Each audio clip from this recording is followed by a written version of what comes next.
Bueno, finalizando con estos procesos de termodinámica, el proceso que nos toca estudiar ahora en particular es el proceso adiabático. En los procesos adiabáticos se consideran sistemas que están totalmente aislados, están aislados de su medio ambiente, o sea que no hay transferencia de calor del medio ambiente al sistema o del sistema al medio ambiente. O sea que el calor transferido es igual a cero. Entonces, por lo tanto, si el calor es igual a cero, como la variación de energía interna de calor más trabajo, resulta al ser esto cero que la variación de energía interna es igual al trabajo realizado en estos procesos. Esto, recuerdan ustedes la ley general de los gases, es decir, P1 por V1 sobre T1 igual a P2 por V2 sobre T2. Bueno, si consideramos en este proceso donde no hay transferencia de calor hacia el medio ambiente, es aplicable esta ley que se llamaba ecuación general de los gases ideales. Bien, ¿qué hay que tener en cuenta acá? Esto gráficamente significa de que yo estoy cambiando no solo la presión, ¿ven? Estoy yendo de una presión 1, en este caso si mi sentido es desde 1 hacia 2, estoy disminuyendo la presión, o sea, estoy comprimiendo el gas, a su vez el gas se está expandiendo porque está pasando del volumen 1 al volumen 2 y además está cambiando de temperatura porque la isoterma, recuerden que estas gráficas se llamaban isotérmicas, esto está a una temperatura 1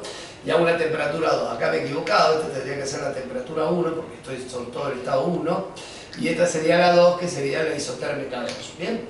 Entonces me están cambiando las tres cosas, presión, volumen y también temperatura.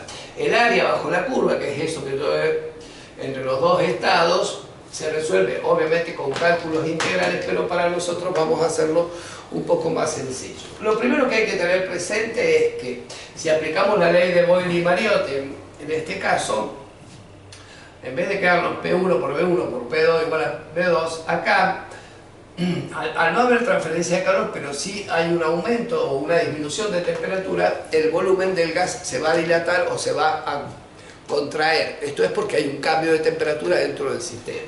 Bueno, entonces ese cambio de temperatura va a hacer que se dilate. Esa letrita gamma, que se llama índice adiabático, se puede calcular como el calor específico molar a presión constante sobre el calor específico molar a volumen constante.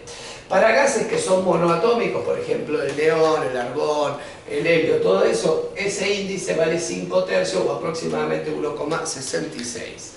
Ahora, para gases diatómicos como el nitrógeno, el oxígeno o el hidrógeno, suele valer 7/5, que es 1,4. En el caso de un problema en particular, que no nos den cuánto vale el índice, bueno, nos dirán en el problema cuánto vale ese índice. Entonces, la ley esta de Boyle y Mariotte se transformaría que la presión inicial por el volumen inicial elevado a su índice de dilatación, en este caso adiabático, tiene que ser igual a la presión 2 por el volumen 2 elevado a dicho índice. Y como las temperaturas son, ¿ven? Las tenemos ahí, dividiéndolas podría poner como 1 menos, es decir, que en términos de temperatura, la temperatura inicial por el volumen inicial elevado a la 1 menos, acá se pone 1 menos el índice igual a temperatura 2 por el volumen 2 elevado al 1 menos el índice. Esto es por las dudas que nos pidan cuál es la presión, conociendo los otros datos, cuál es la temperatura, conociendo los otros datos, despejamos de acá. Y para calcular el trabajo, que es lo que nos compete, después de resolver esas integrales que les estoy diciendo, quedaría menos 1 sobre 1 menos el índice adiabático por la presión 2 por el volumen 2 menos la presión 1 por el volumen 1. Obviamente todo esto en términos del sistema internacional, ¿no es cierto? El índice no tiene unidades, la presión sí o sí tendría que estar medida en pascales y los volúmenes en metros cúbicos para que el trabajo nos quede en Joule. Y ese trabajo va a coincidir con la variación de energía interna también en términos de Joule.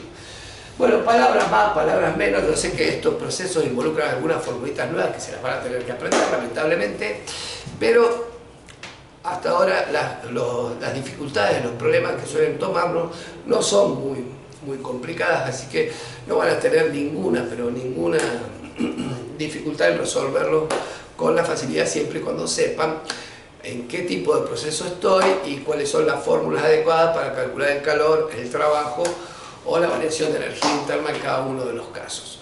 Bueno chicos, desde ya muchas gracias y espero verlos en